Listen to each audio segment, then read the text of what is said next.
अस्सलामुअलैकुम guys, I hope you all are fine and welcome back to our channel. आज का जो हमारा क्वेश्चन है वो है vector addition by rectangular components. ये भी एफएससी पार्ट 1 का जो सेकंड चैप्टर है उसका एक टॉपिक है। तो अब आप इस क्वेश्चन को किस तरह एक अट्रैक्टिव वे में लिख सकते हैं, ये हम आज की वीडियो में डिस्कस करेंगे। तो जब आपने स्टार्ट करना है तो सबसे पहले आप लिखेंगे vector addition by rectangular components. इसकी हेडिंग देंगे। हेडिंग आपको पता है हम किसे देते हैं, 605 मार्कर से। यूजुअली तौर पर 605 मार्कर हम यूज़ करते हैं। अब 605 मार्कर इसलिए यूज़ की जाती है क्योंकि आप देखें लॉन्ग क्वेश्चन के अंदर बाद में उसकी सब हेडिंग्स भी होती हैं। तो अब अगर उन हेडिंग्स को अब हम 604 मार्कर से लिख सकते हैं, ठीक है, ताकि क्या हो कि इन मेन हेडिंग के दरमियान और जो हमारे पास सब हेडिंग्स हैं उनके दरमियान क्या हो, एक डिफरेंस क्रिएट हो। फिर हेडिंग लिखने के बाद आपने ब्लू या ब्लैक मार्कर से क्या करना है, नीचे लाइन लगा देनी है। फिर उसके बाद आपने ना आंसर स्टार्ट करना है। Let a and b are two vectors, ये दो वेक्टर हैं, which are represented by two directed lines O M and O N respectively. The vector b is added to vector a by head to tail rule और vector addition. Thus the vector r is equal to ab is given in direction and magnitude by the vector op। ठीक है, ये क्या है, introduction है। आपने इसे start करना है और ये कहाँ से हमने किसकी मदद से किया है, इस ग्राफ की मदद से। उसके बाद ये इतना लिखने के बाद आपने क्या करना है, एक ग्राफ ड्रॉ कर देना है। ठीक है, मुझे पता है कि मेरी जो ड्राइंग है वो इतनी अच्छी नहीं है, लेकिन मैं यकीन है आप लोग इससे अच्छा ग्राफ जो है वो ड्रॉ कर लेंगे। ओके, सो अब आप लोग देखें तो ये जो पूरा क्वेश्चन है वेक्टर एडिशन वाला, ये सारा क्वेश्चन जो है ये एक रिजल्टेंट के गिर्द है, यानी कि उसके गिर्द ही घूमता है। पहले हम क्या करते हैं, उसका एक्स कंपोनेंट फाइंड करते हैं, देन हम क्या फाइंड करते हैं, उसका वाई कंपोनेंट फाइंड करते हैं, फिर मैग्नीट्यूड, डायरेक्शन वगैरह वगैरह। ठीक, तो मैंने क्या किया है, उन सबकी अलग-अलग हेडिंग बना ली है, उसकी समझने में क्या हो, आसानी हो। तो सबसे पहले आप लिखेंगे X component of resultant, resultant का जो एक्स कंपोनेंट है। O Q is the magnitude of X component of vector A. इसी तरह एम एस जो क्या है, ये मैग्नीट्यूड है वेक्टर बी के एक्स कंपोनेंट की। And O R is the magnitude of X component of vector R. यानी ये सारे जो वेक्टर हैं, वेक्टर ए हो गया, बी हो गया और आर हो गया एक्सेट्रा, इनके जो एक्स कंपोनेंट है उन सबकी क्या बताई हुई है, मैग्नीट्यूड बताई हुई है। और ये भी आप लोगों ने किसकी मदद से लिखना है, ग्राफ की मदद से। ठीक, फ्रॉम फिगर, उस फिगर से आप लोग क्या करेंगे, ये फार्मूला निकालेंगे एक्स कंपोनेंट रिजल्टेंट का, जो कि आपके पास आएगा R X equal to A X plus B X. इसको करना है, आपने एक बॉक्स में क्लोज कर देना है जो कि बताएगा ये हमारे पास क्या आ गया है, एक्स कंपोनेंट रिजल्टेंट आ गया है। उसके बाद आप लोग क्या करेंगे, पॉइंट लिखेंगे, तो this shows that the sum of the magnitudes of X component of two vectors which are to be added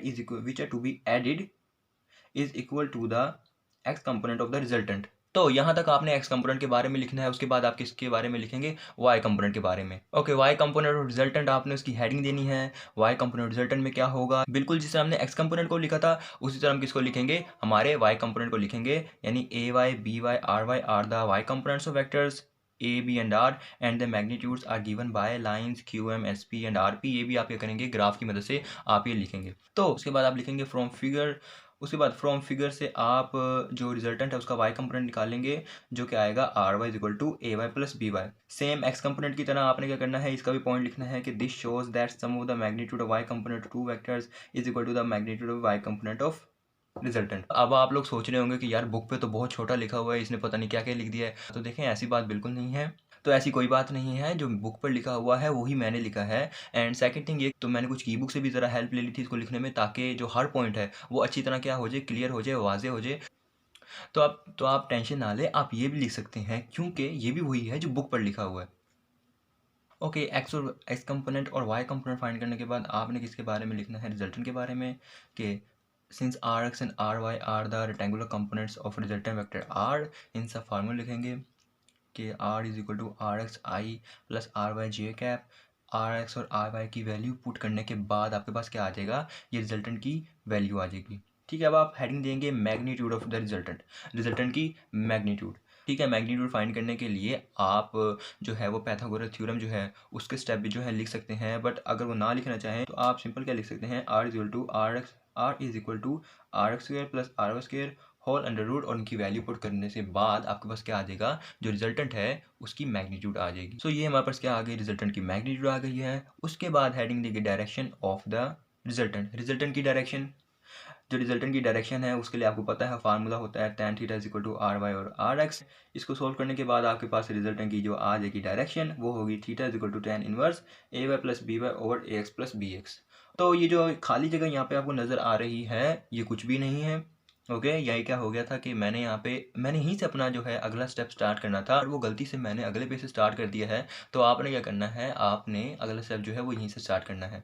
okay, सो उसके बाद आप लोग हेडिंग देंगे इन जनरल की हेडिंग दे लें या कोप्लेनर वेक्टर्स की हेडिंग दे लें, यही बात है, कोई एक ही बात है। For any number of vectors, coplanar vectors A B C so on, we can write, उनकी मैग्नीट्यूड आप लिख देंगे ये, एंड उनके बाद जो डायरेक्शन लिख देंगे वो ये लिख देंगे। इनको फाइंड नहीं करना आपने, बस क्या लिखना है, बस आपने मैग्नीट्यूड और डायरेक्शन इन दोनों का फार्मूला जो है वो लिख देना है, सिंपल। आगे फिर आपने जो लास्ट थिंग है वो हमारे पास है समरी। समरी में क्या करना है, आपका जो सारा क्वेश्चन है उसको आपने समराइज करना है। वो कैसे, कि पहला पॉइंट होगा find X and Y components of all given vectors, ये बिल्कुल वैसे ही लिखा है जिस तरह बुक पर लिखा हुआ है। सेकंड पॉइंट है find X component R X of resultant vector by adding the X component of all the vectors. Same इसी तरह फिर थर्ड पॉइंट में आपने वाई कंपोनेंट फाइंड करना है। फिर आप फोर्थ पॉइंट में बनाएंगे कि हमने मैग्नीट्यूड फाइंड की, एंड फिफ्थ पॉइंट में डायरेक्शन। तो ये 5 पॉइंट थे आपकी समरी के। सो सवाल यहाँ पे आपका मुकम्मल हो चुका है और मुझे उम्मीद है आप लोगों को ये वीडियो पसंद आई होगी। इंशाल्लाह अगली वीडियो में मुलाकात होगी, तब तक के लिए अल्लाह हाफिज़।